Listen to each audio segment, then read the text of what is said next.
Hey guys! Happy Monday! Kagigising lang po namin ni Zeke. So, wala po kaming pasok today since it's holiday. Monday and then it's holiday. Zeke, here is your milk.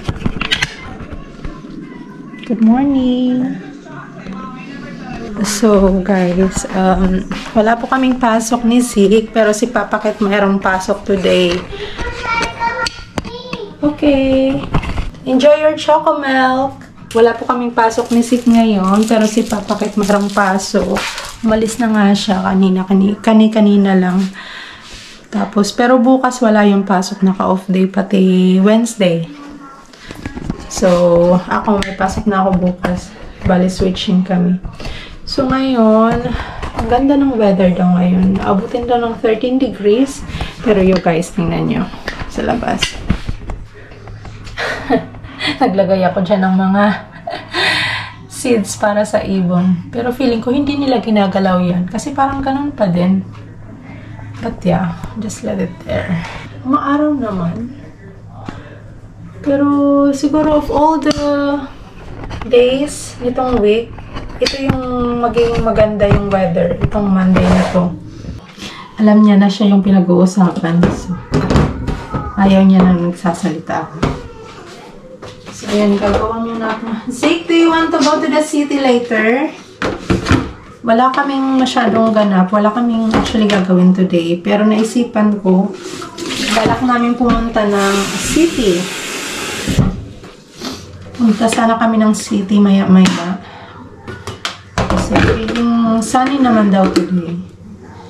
Hindi uulan. At saka bukas, back to school na naman si Zeke. Ay, pangalanan ko na naman. Back to school na naman yung bata dito. So, ayun. Papakulo lang ako ng tubig. At saka, ito muna yung iinumin ko before ako mag-coffee. So, ayan. Itong bata, nag-ano lang. Uminom lang siya ng choco.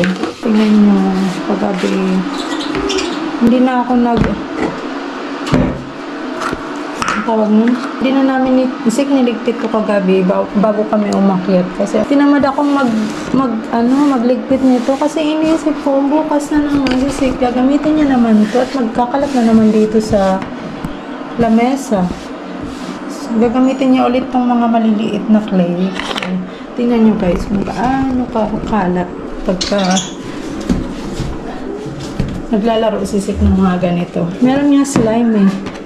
Dalawang ganito na slime. Yung laman nito, i-sinet apart ko siya. Sinet aside ko siya kasi, tignan nyo guys, ginawa ni Zeke kagabi.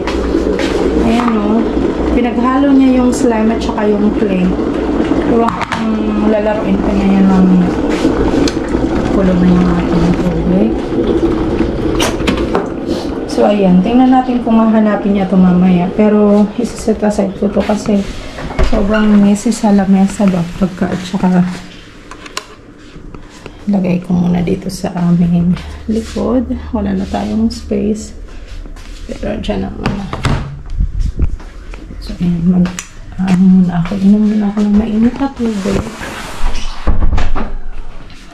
Bago tayo mag-tidy up ng kusina. Late na nga kami nagising ni Zeke eh. Alas 9 na kami nagising. Sabi ko pa naman kagabi sana talagang makatulog kami hanggang makapag-sleep out kami kahit hanggang 9. Kahit 8, masaya na ako pagka hanggang 8 kami nakatulog nitong nitong bata.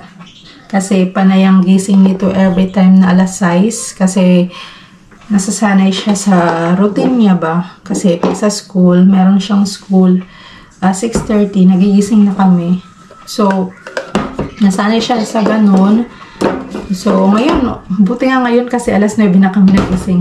No, I think mga 10 minutes before 9, gising na kami nitong isa. Pero nagstay muna kami ng bed, mga ilang minutes. Then, saka kami bumaba. Like, past 9 na kami bumaba. So, yun, good. So, ngayon, inom muna ako ng mainit na tubig. And then, saka na ako magko-coffee, guys. Siguro mga after an hour. So, saka ako magko-coffee. Buti na nga lang ngayon, medyo yung kusina, na-tidy up ko to kagabi. Still feels good to wake up, you know, bababa ka, punta ka ng kusina, mag-iinit ka, magkakape ka, or whatever. Feels good na seeing na maayos yung kusina.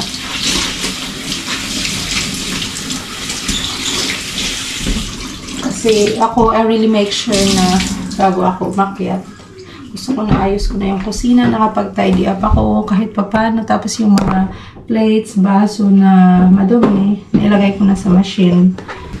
But yeah, that's how it is. Wala namang ibang gagawa ng gawain sa bahay. Ikaw lang talaga, as in, hindi naman yung kapitbahay niyo ang gagawa ng mga household chores. Ayan. Tingnan ko lang kung pupunta kami talaga mamaya ng city. Pero I really wanted to go there. Maliit na platito. Kasi kakain muna ako, guys. Kain! Kain! Ito pala. Papartneran ko yung mainit ko na tubig dito. Ito, galing to sa work ni Kit. May nag-offer sa kanya ng ganito. Isang box ng waffles. Pero homemade yan. Pero this is, binili to ni Kit. Binili to ni Kit kasi gusto niyang suportahan yung naggagawa nito. So, it's for a cause. Tingnan guys. Ito yung waffles. Sinara ko to gamit kong pang ano ko ng buhok. Pantali. So, guys. So, ayan yung kakainin ko. Breakfast natin for this morning. Katuwala ako ng isa. Madami nang nabawas to. Nabawasan na namin to ni Zik at siya na to. So, ako na yan itatali kasi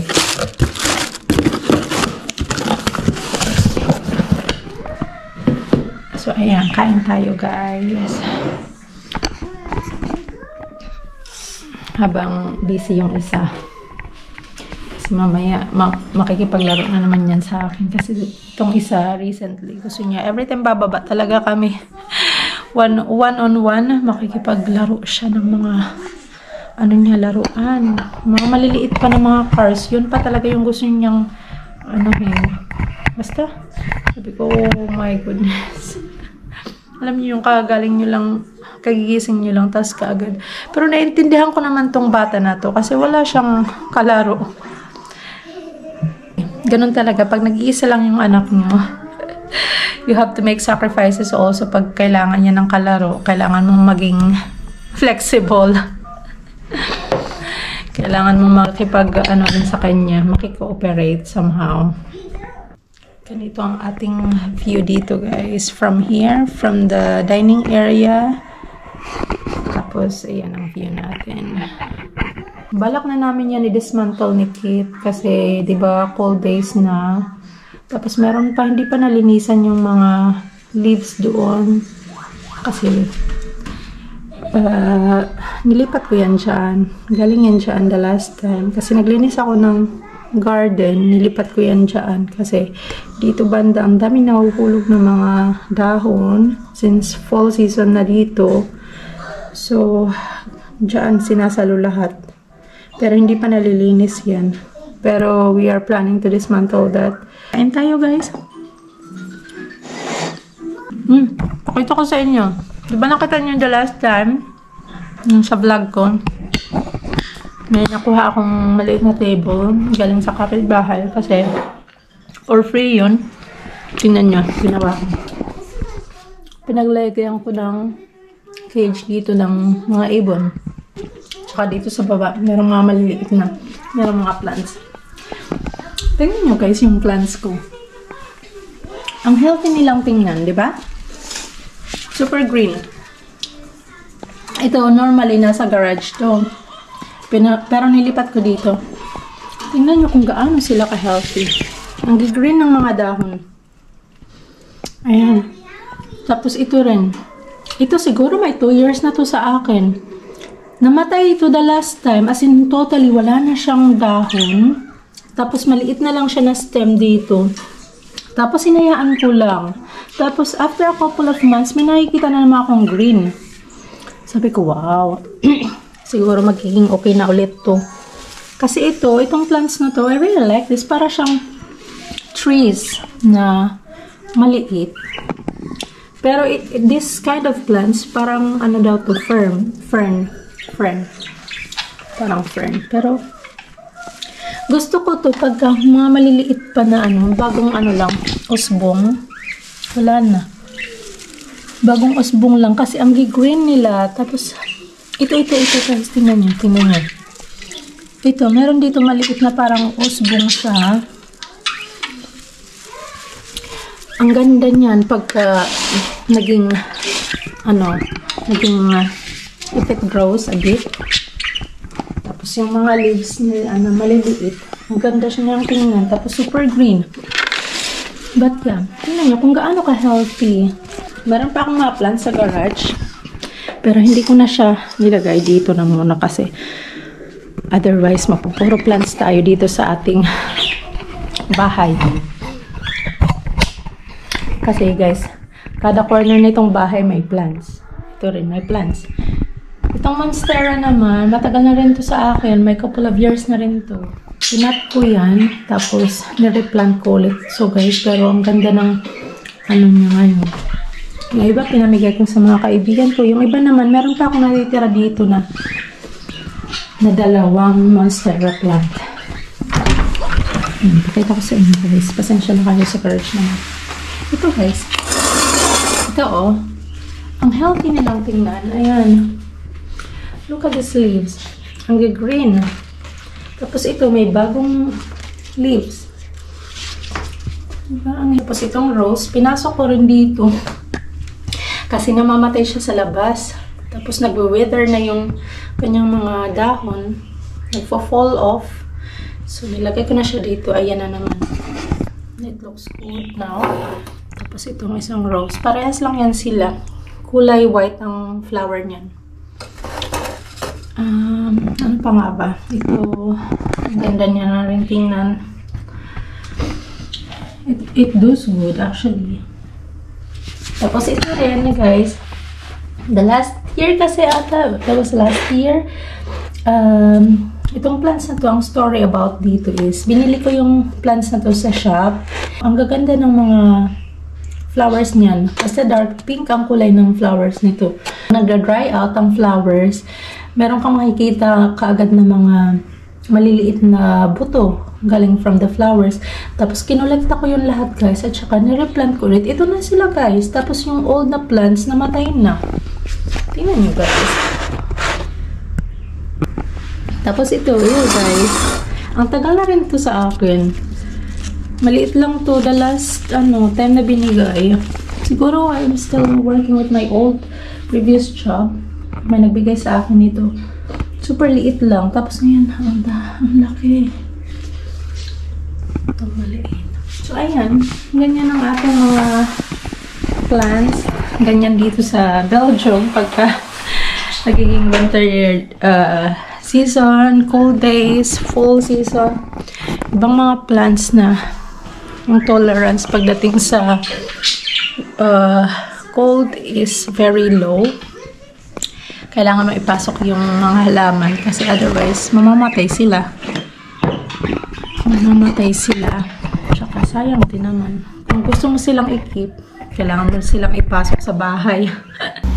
Where are we going? We're doing to the city. To the city. We Hanar the stad. Meet we? With you. Meet Papa of Mama. With Papa. Do you want to say hi to Papa later? Yeah. No. Okay. Say bye-bye guys. See you later. Bye-bye. Bye. Look in Ken. Bye-bye. Bye. So, punta na kami ngayon sa bus stop. Doon kayo mag-aantay ng bus and then hindi kayo magta-taxi kasi for us, it's more convenient. Kasi hindi naman kami in a rush today. So, tsaka maganda rin yung panahon. So, it's good. Super. Yeah, it is more yashi, Anna. Mooi. En Ja. met de Knop. knop. Knoppen. City. Going in the city. And I will ride. Oh my goodness. Yung rides will start at 2. We're only 12 o'clock now. It's noon time. Super excited na si Sig. So, on the way na kami papuntang bus stop. So, samahan nyo kami guys. Magbabanding time kami ni Sig. Magbabanding kami ni Sig na kaming dalawa lang. Sa city kami pupunta. So, see you! And what is no there? Banan and equil and aardbei and banan. Salmon. En de ook. And blauwbessen? Yeah, that one.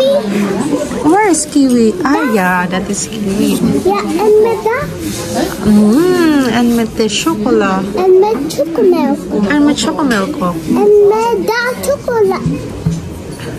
Chocola and met Dat met koffie. coffee. Yeah, met En coffee. met dat citron.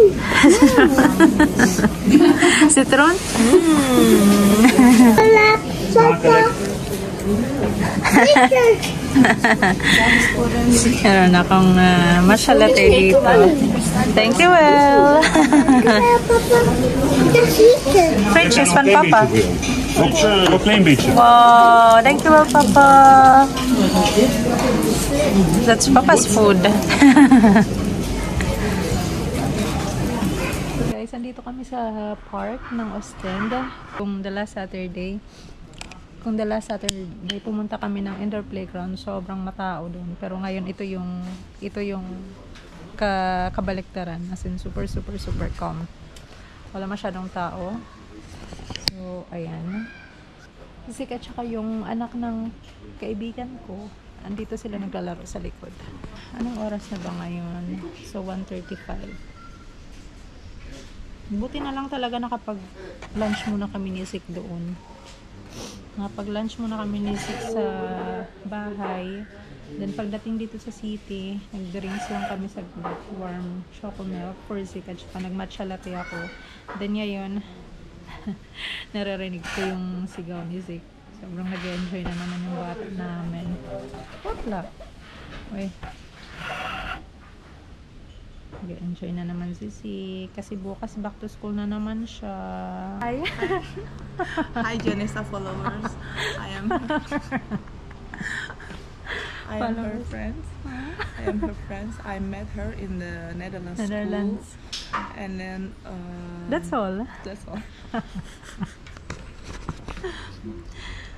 Easy, Chloe, my mission. Are you happy? Hello. See that? See that? Kisha, mama. Ay, hala. Will you apple sap? Will you apple sap? Nee, chocomelk. Okay, chocomilk. Bitchy warm, bitchy cold? Oh, yeah. Oh, cold.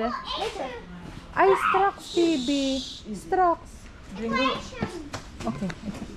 Saan ka mag-a-issue ka na?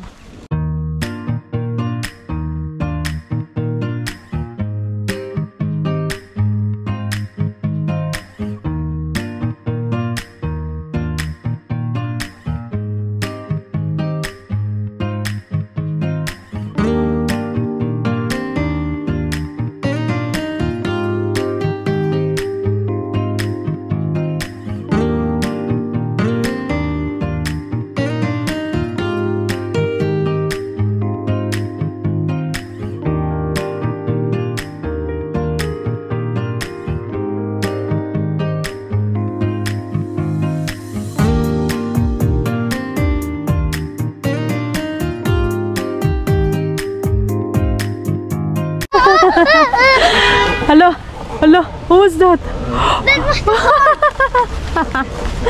Hello. Neat! Neat! Hold tight! Wapla!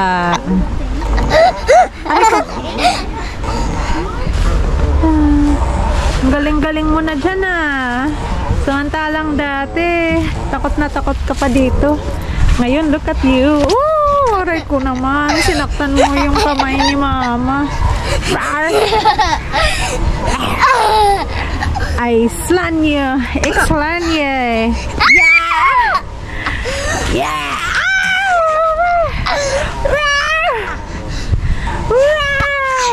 Oei, ik pak je bek. Ik ga je bek pakken. Ik ga je bek pakken. Ah nee, oké. Nee, dat is genoeg. Oké.